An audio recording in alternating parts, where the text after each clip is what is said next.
G'day, I'm Troy, and this is the Comic Book Movie Collector's Guide, the show about collecting all things superhero cinema.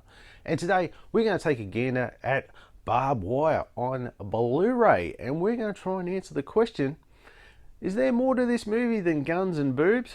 I don't know. What do you say we get into it?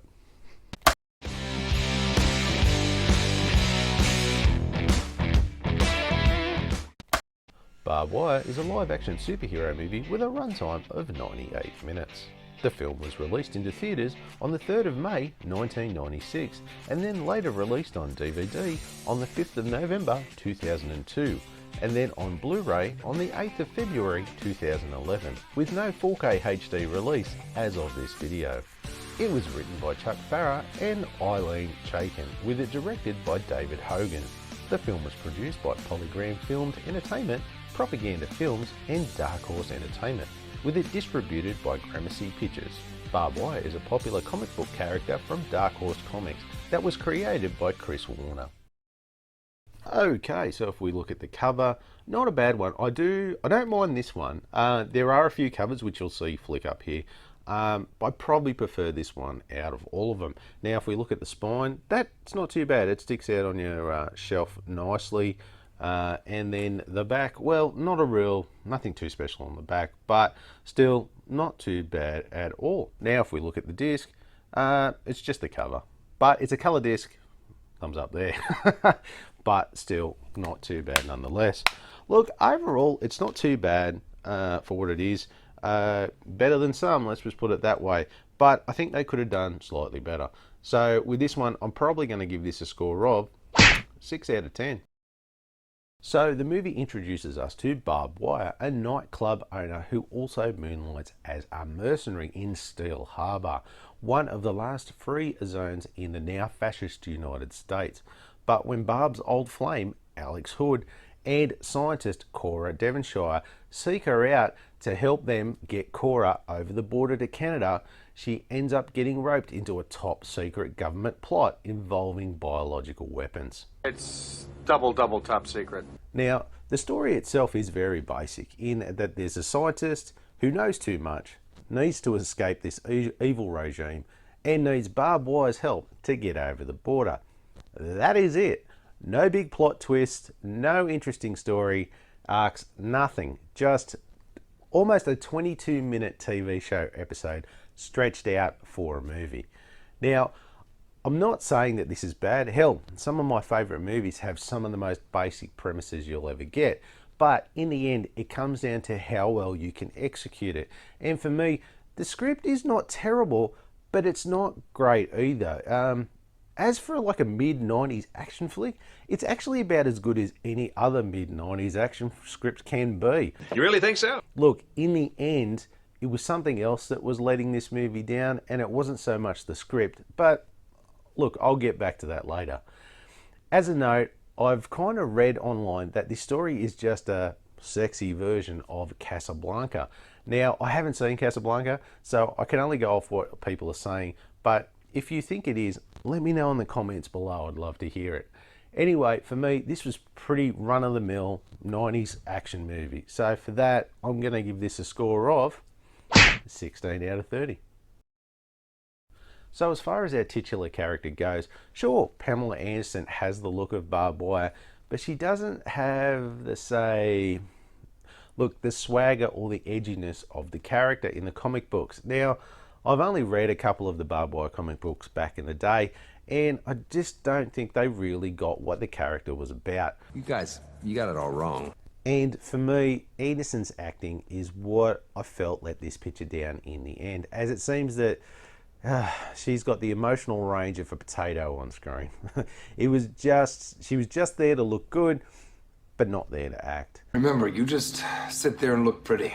Now look, for everyone else, I have the list up here, and of course it's great to see a good range of bit part actors from the 90s here, and they all did a pretty good job, even if some of them were maybe a little campy at times.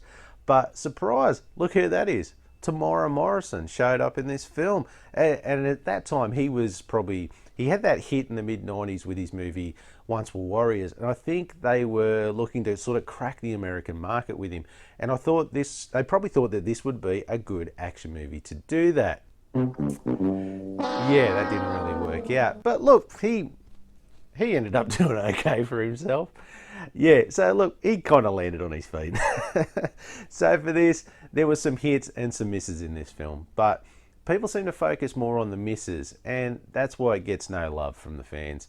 But for me, I think it's just a real middle of the range movie. So look, I'm going to give this a score of 10 out of 20. So we have some special features on here, and that includes the making of Barb Wire, behind Barb Wire on location, and theatrical trailers. So nothing too special here, as look, the making of only goes for a couple of minutes, and then the on location goes for a lot longer and is more of a making of than the making of is, if that makes sense.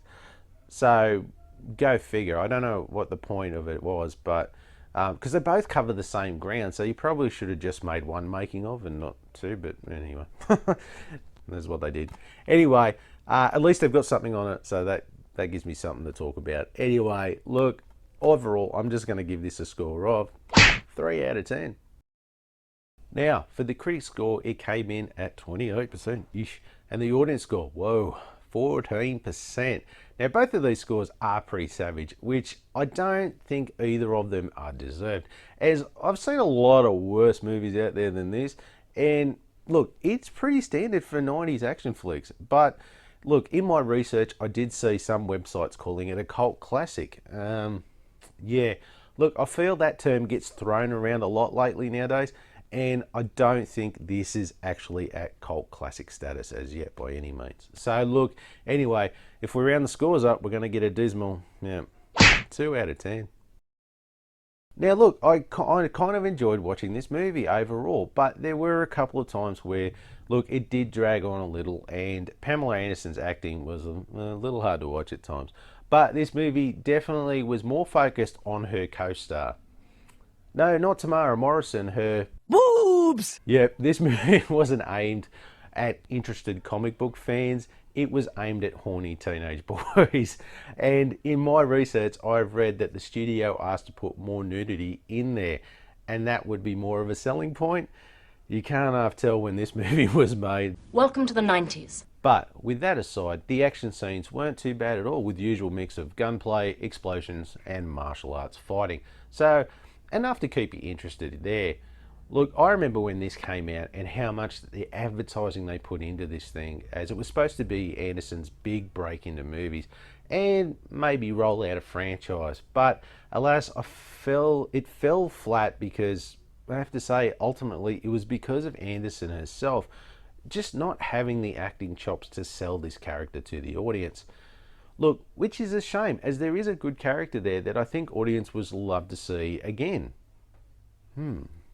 Hey, it's been a while. Maybe it's time for a reboot. I think that'd be a good idea. Anyway, for me, I'm going to give this an 11 out of 20.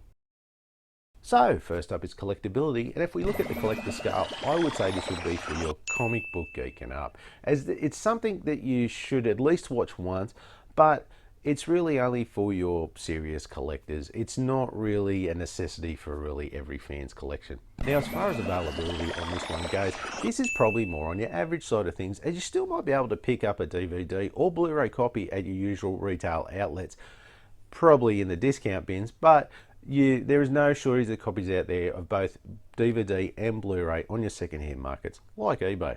Look, as far as your average price goes, you are looking at somewhere between $8 to $28 on DVD, and then if you're looking about $16 to $32 on Blu-ray, and of course there is nothing out there for 4K HD as of this video.